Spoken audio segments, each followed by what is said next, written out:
कीर्तनकार हे समाज प्रबोधनकार असतात आणि नवीन परंपरेतले जे कीर्तन प्रवचन सांगणारे आहेत ते मला असं वाटतं की ते काय फार प्रबोधनकार नाहीत.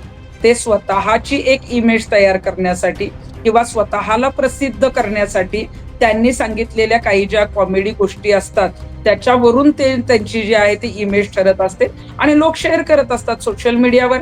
800 900 900 लोक आपल्याला बघायला मिळतात.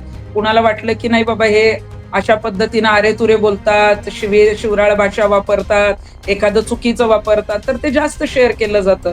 पण मला असं वाटतं की शेअर काय होतंय याच्यापेक्षा आपण लोकांना काय सांगतोय ते भलेही कमी लोकांपर्यंत पोहोचू दे. म्हणजे आपण बऱ्याच वेळेला म्हणतो की एखादी गर्दी कमी असली तरी चालेल, पण तिथं दर्दी लोक असले पाहिजेत.